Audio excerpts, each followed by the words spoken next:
and welcome to Business Live.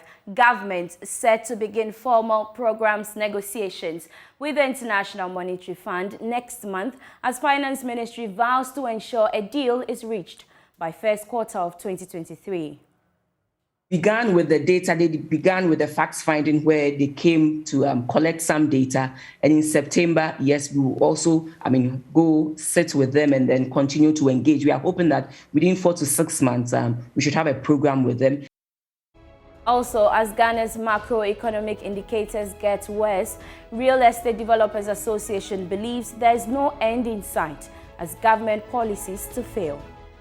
Presently, I hear 42 to 50% of our iron rod importation comes from where there's war now between Ukraine and Russia. And so that tells you that there's no end in sight right now if we are going to continue to depend on them. Plus, Railway Workers Union threatened to cease running Accra to Tema and Takoradi to Tema routes from Monday, 22nd August if the sector ministry does not call the Ghana Railway Development Authority to order. I am Beverly Broohm. Please stay for details.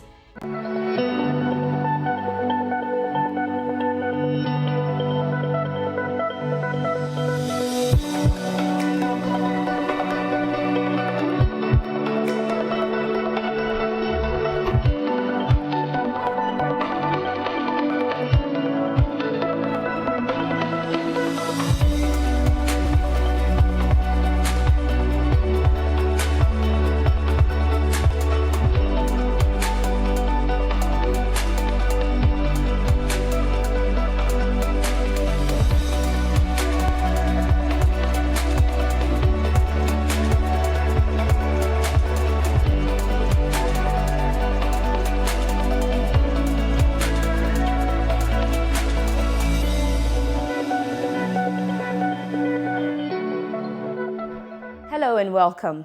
Government is set to begin formal negotiations with the International Monetary Fund for a program from next month. The Finance Ministry has also put together the country's enhanced domestic program expected to guide the discussion. Deputy Minister of Finance Abena Osaya-Sari, who disclosed this on PM Express Business Edition, also highlight what government is doing to fix the depreciating cedi. Government through Ministry of Finance and the Bank of Ghana as well are all together putting measures in place to help curb this. And one is our engagement with the IMF. We have had the initial engagement where it was a fact-finding mission. And we are hoping that come September, quickly we will sit. Hopefully within 4 to 6 months, we should have a program. And that should... Just some clarity from you that the negotiations will commence officially from September. Am I right? So we began with the data. They began with the facts finding where they came to collect some data. And in September, yes, we will also, go sit with them and then continue to engage. We are hoping that within 4 to 6 months, we should have a program with them. And that will bring in some foreign currency as well. Again, the Afri-Exim loan of $750 million that Parliament approved for us, we are looking at sort of concluding almost everything, and then we're hoping that that will also show up the reserves that we have. And Bank of Ghana said, Bank of Ghana is on its side, is also coming out with programs and policies that they believe will help boost reserves. They are engaging the mining companies to make sure that they also buy their gold. Again, they are also, one thing that is also affecting us in a way, and that is causing that's huge depreciation is the BDCs. The BDCs, that's the oil marketing companies, also need oil and money, foreign exchange to bring in the oil. And Bank of Ghana is also coming out with a special program for them to make sure that they give them what they need to curb the speculation and also help reduce the depreciation of the cedi. So in all, these are the measures that we are putting in place in the short term, but these are just short-term measures. The long-term measures are the measures that this government put in place right from day one, and that is the one district, one factory, and the planting for food and jobs, because we believe that all these things will go a long way to reduce our dependence on imports. And then once we reduce our dependence on imports, reduce the amount of foreign currency that we need. And this will also boost our exports and rather also bring in the foreign currency that we Madam, need. just Now, Director of Operations at Dayless Finance, Joe Jackson, who was also on the program, described the current economic downturn as one of the toughest he has experienced since 1981. The Treasury bill, 91-day Treasury bill, was 12.5% per annum in January. Now, it is almost 28. That's what, 2.5%. 200 and plus % increase.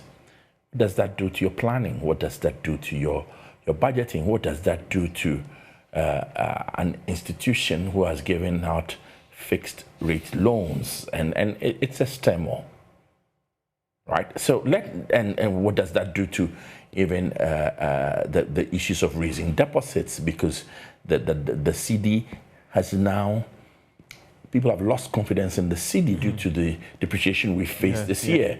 So people are saying, I want to move my money out into dollars. So, and prices have gone up for everything.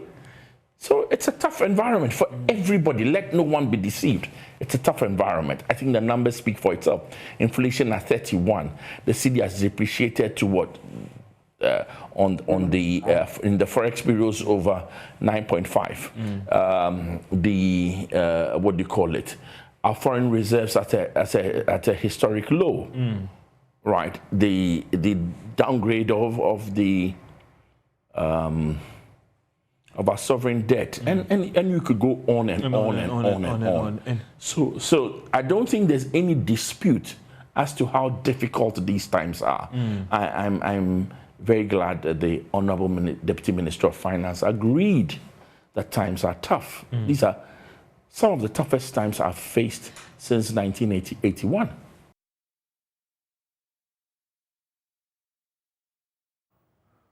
Now, as Ghana's macroeconomic indicators get worse, businesses are struggling to survive as the cedi depreciates against the US dollar and inflation hits 31.7%, the highest since 2003. Building materials such as cement is also expected to go up by next week. Executive Secretary of the Ghana Real Estate Developers Association, Samuel Ameibo, believes there's no end in sight as government policies to redeem the economy have failed.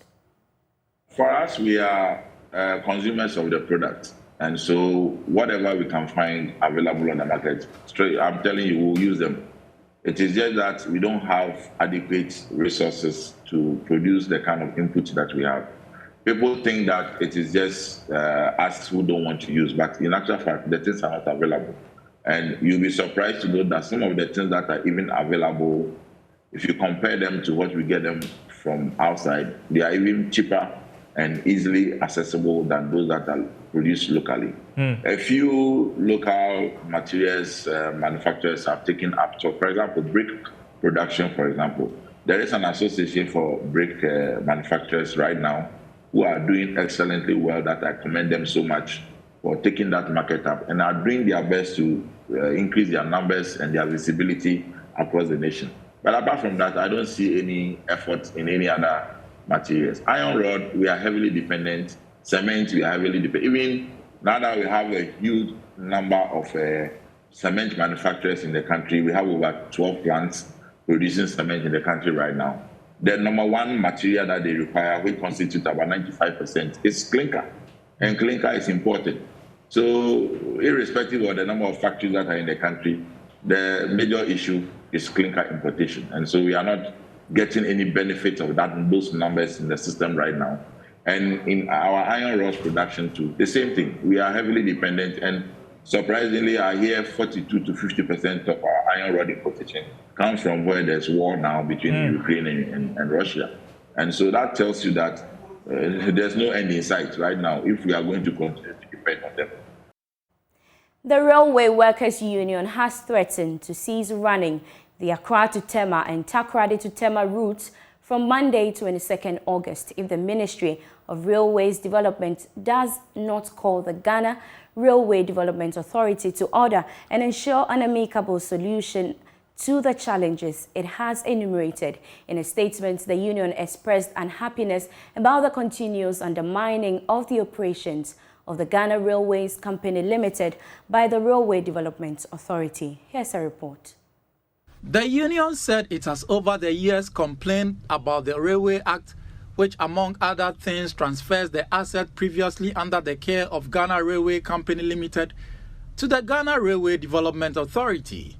It believes the authority has taken undue advantage and is perpetrating the act which is detrimental to the survival of the Railway Company Limited. Some of the actions the union says are against the railway company are a recent directive to take over some bungalows at Kumasi by 31st August, despite the fact that officials of the company and their families occupy such bungalows, and preventing the company from collecting rent from operators on railway lands as previously done.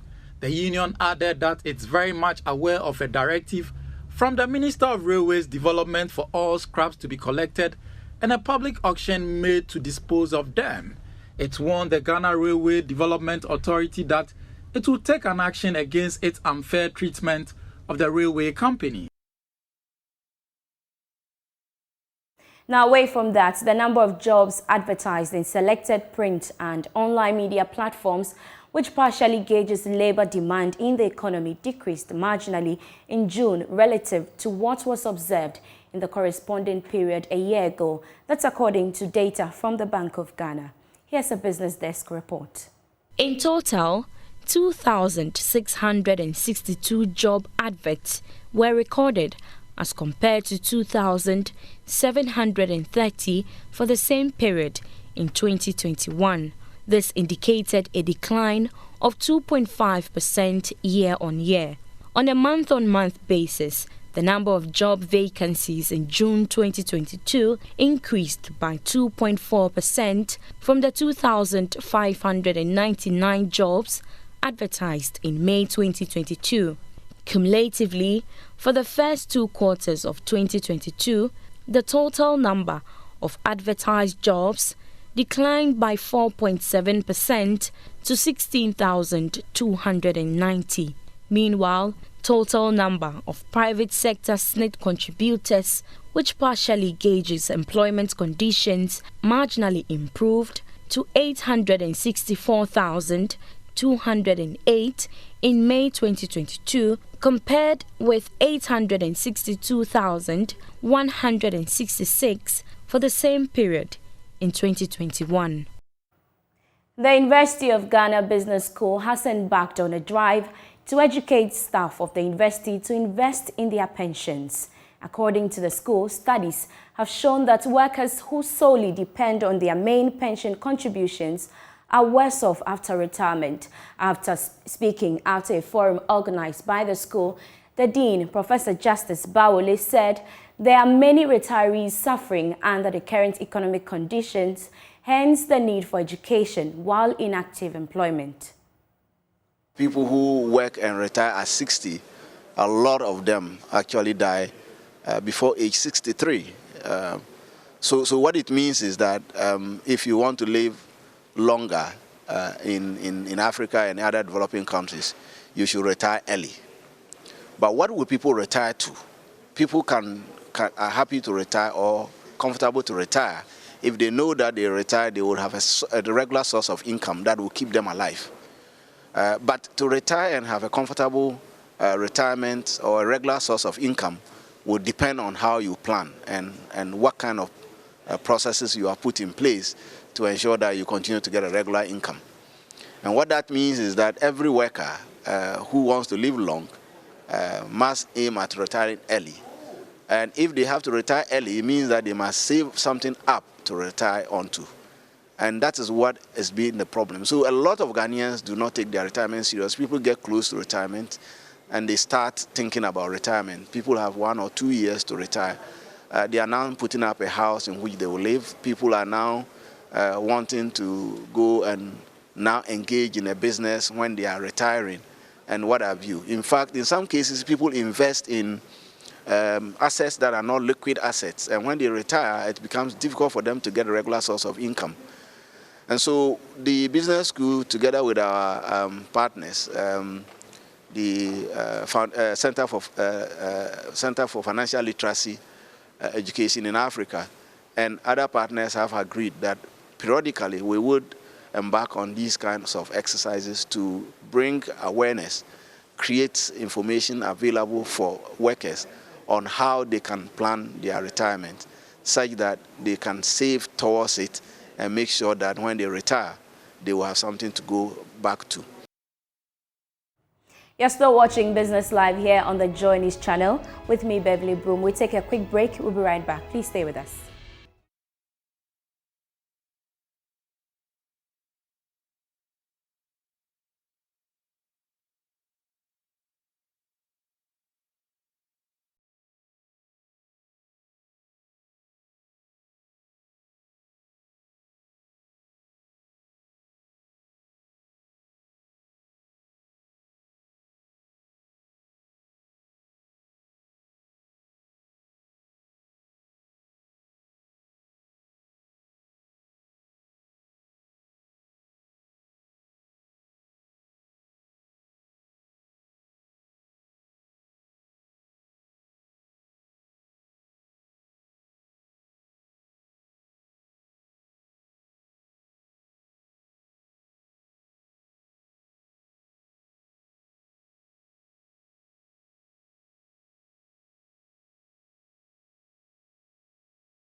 Hello and welcome.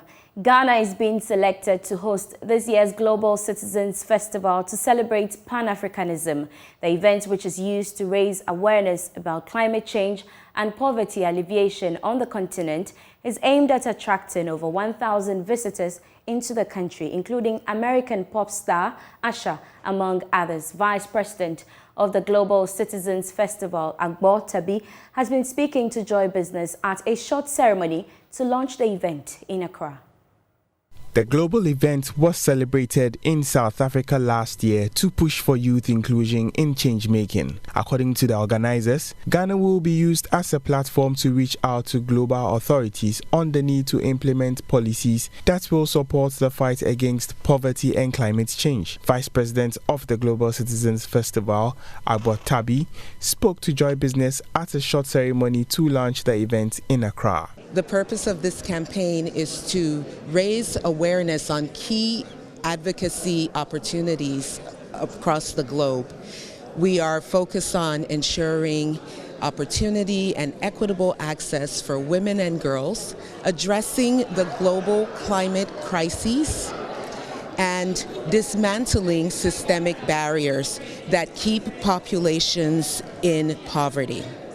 This year, we are looking to invite world leaders across the Accra stage to make commitments, policy and financial commitments towards implementing the policy objectives and agenda of this campaign. Chief Executive of the Ghana Tourism Authority, Akwesi Ajman, is hopeful that the event will open up business opportunities for players in the tourism sector. This really is quite exciting for us. The amount of people going to fly in, the amount of money that is being put into the production. So those in the service industry, the event organizers, event production crew and everything are going to benefit. So it's exciting, and I hope that it also marks a milestone for us that we can add on to some of the things that are happening within the tourism space. Already we are looking forward to December in GH, and after the Global Citizen Festival we know Afro Nation, Afrochella, Little Havana, all those things are going to have in December. So yes, it's good for us. The Global Citizens Festival. The Ghana Shippers Authority and the Bank of Ghana are embarking on a nationwide sensitization program on letters of commitment for repatriation of export proceeds. The second of the series of seminars held in Kumasi saw local exporters equipped with requisite knowledge to address infrastructure associated with the letter of commitment. The exercise aims at building a robust export sector for a resilient economy. Here's more in the following report. The export sector is one of the major contributors to building Ghana's resilient economy. In 2021, the sector recorded a 17% increase in proceeds, accruing more than $3 billion from non-traditional exports such as horticulture products, prepared foods and beverages, and handicrafts. But Deputy Shipper Services Manager of the Ghana Shippers Authority, John Glover, believes repatriation of proceeds on exported goods could increase astronomically if exporters are abreast of its letters of commitment. Most exporters are reported to infringe processes associated with illegal agreements affecting cross-border trade. Following concerns expressed by some exporters on the challenges they experience with the implementation of the Bank of Ghana's LOC, it became necessary to sensitize exporters and other stakeholders on the subject and address their concerns. It is in this light that the GSA is collaborating with the BOG to facilitate this educational program. Today's seminar is the second in the series of sensitization seminars to be organized across all the regions of the country. At the heart of the authority's commitment to shipper education is the need to equip our shippers to be competitive on the international trading scene. It is in this regard that the authority is working assiduously to establish a shipper complaint and support unit. The Bank of Ghana, since July 2016, incorporated the letters of commitment into the electronic export monitoring platform to track export proceeds. The Bank of Ghana is therefore mandated to block exporters who fail to repatriate proceeds within 60 days. Head of Shipper Services and Trade Facilitation at the GSA, Monica Josiah, says a robust export sector would contribute to stabilizing Ghana's macroeconomy. It is important to note that it would only take a robust export sector to sustainably redeem the Ghana cedi from its woes. A robust export sector cannot happen without the repatriation of export proceeds into the country to shore up the country's foreign exchange reserves. This is the only sustainable way to build resilience in and stabilize the cedi for the macroeconomic stability that we all desire as citizens. The exercise forms part of a series of activities by the authority in consolidating efforts to strengthen the export sector for a resilient economy. For Joy Business, Emmanuel Bright Kweku reporting. We have more news when you log on to myjoyonline.com/business. My name is Beverly Broohm. Thank you so much for your time. Enjoy the rest of our programs.